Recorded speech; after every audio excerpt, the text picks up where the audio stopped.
YTN을 향한 시청자 의견이라면 모두 귀 기울여 듣고 답하는 시청자 톡톡 Y 시간입니다. 오늘 주목한 시청자 의견을 AI 앵커 Y고가 소개해드립니다. 지금 바로 만나보시죠. 안녕하세요. AI 앵커 Y고입니다. 오늘의 첫 번째 주제는 핵협의그룹 회의에 대한 시청자 의견을 들어봤습니다.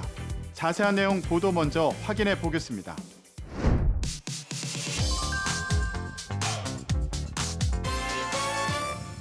한미 간 북핵 억제 방안을 논의하는 핵협의그룹 회의가 이재명 정부 들어 처음으로 열렸습니다.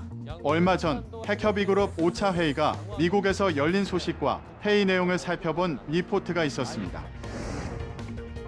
북핵 위협에 대응하기 위한 한미 확장 억제 협의체 핵협의그룹 5차 회의가 미국 워싱턴 DC에서 열렸습니다. 지난 1월 4차 회의 이후 11개월 만이자 이재명 정부와 트럼프 2기 행정부 출범 이후 처음입니다. 양국은 핵협의그룹이 한반도의 잠재적 핵 유사시 상황에서 한미동맹의 의사결정 협력을 강화하는 지속적인 협의체란 점에 공감했습니다. 이번 회의가 지난 회의 후 한미 양국 모두 새 정부가 들어서고 열린 첫 회의이며 이전과는 다른 분위기를 전했는데요. 한미 핵협의그룹 5차 회의가 개최된 소식을 보도했는데 5차 회의의 구체적인 쟁점 사항 등을 상세히 설명한다면 이해를 높일 수 있었겠다는 시청자 의견이 있었습니다. 시청자 톡톡아이에서 한미 핵협의그룹 5차 회의의 쟁점 사항에 대해 살펴봤습니다. 한미 핵협의그룹이란 북한의 핵미사일 위협에 대응해 한미 동맹의 확장 억제를 강화하기 위한 상설 협의체입니다. 지난 2023년 4월 윤석열 정부와 조 바이든 행정부의 워싱턴 선언에서 창설되어 핵전략 기획과 정보 공유를 목적으로 하는데요. 이번 5차 회의의 주요 내용과 특징을 살펴보면 크게 재래식 방위 한국 주도를 처음으로 명시한 것과 확장 억제 공약 유지, 그리고 북한 관련 언급이 없었던 것 등이 있는데요. 한미가 한국의 재래식 방위 주도 방침을 핵협의그룹 결과물인 공동언론 성명이나 발표문에 명시한 것은 이번이 처음입니다.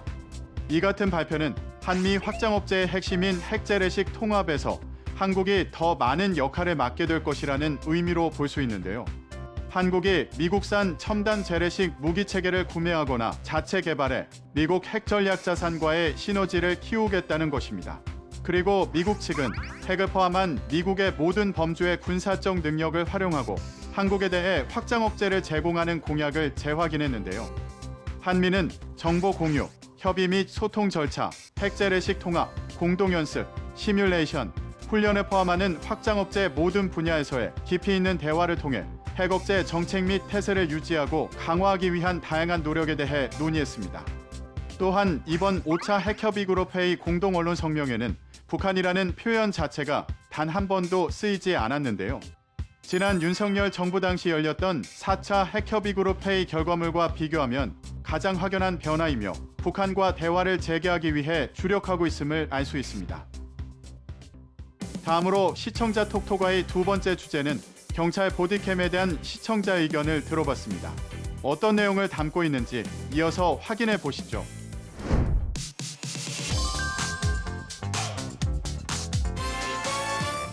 경찰관이 가슴팍에 장착해 치안 현장을 생생하게 기록하는 카메라인 경찰 보디캠이 지난달 수도권에 공식 도입됐습니다.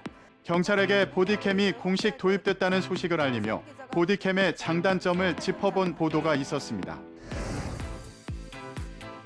늦은 밤 지하철역 계단을 경찰관들이 다급하게 내려갑니다. 한 남성이 소리를 지르며 영무실 문을 강제로 열려고 한다는 긴급 신고가 들어온 겁니다.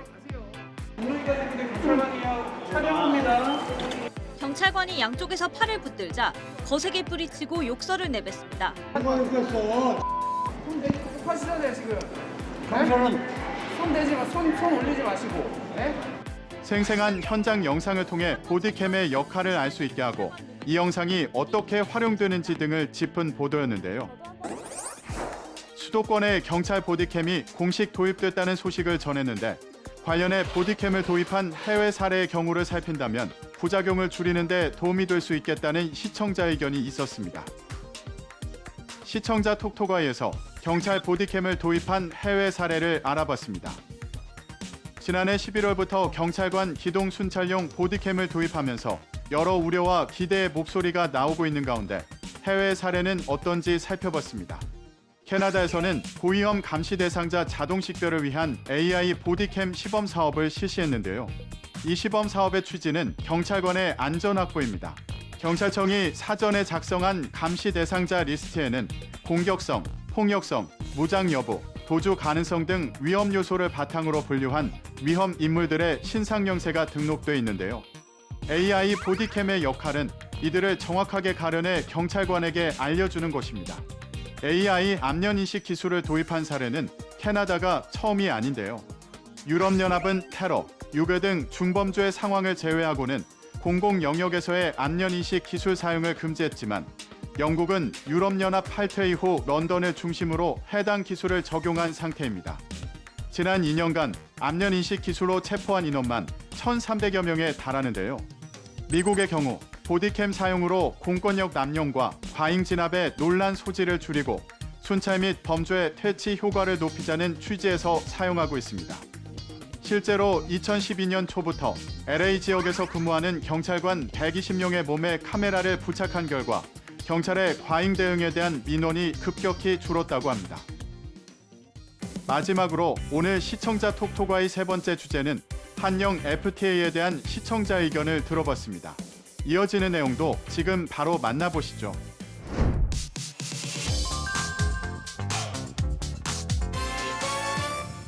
미국발 관세 충격 등으로 세계 무역 질서가 흔들리는 상황에서 한국과 영국이 기존 자유무역협정 FTA를 대폭 개선하는 협상을 타결했습니다.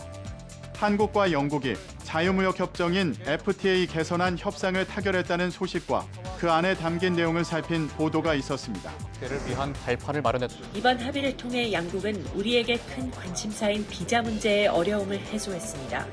미국 조지아주 구금 사태 같은 일을 막기 위해 제조공장 설립 초기에 한국 엔지니어 등 전문 인력의 수월한 영국 입국을 가능하게 한다는 약속이 담겼습니다.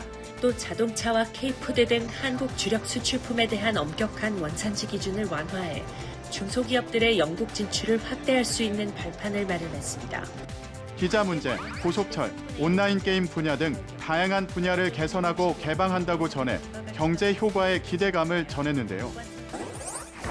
한국과 영국이 기존 자유무역 협정을 개선하는 협상을 타결했다고 전했는데 관련해 한영 FTA의 구체적인 내용을 전해주는 보도가 추가로 있으면 좋겠다는 시청자 의견이 있었습니다.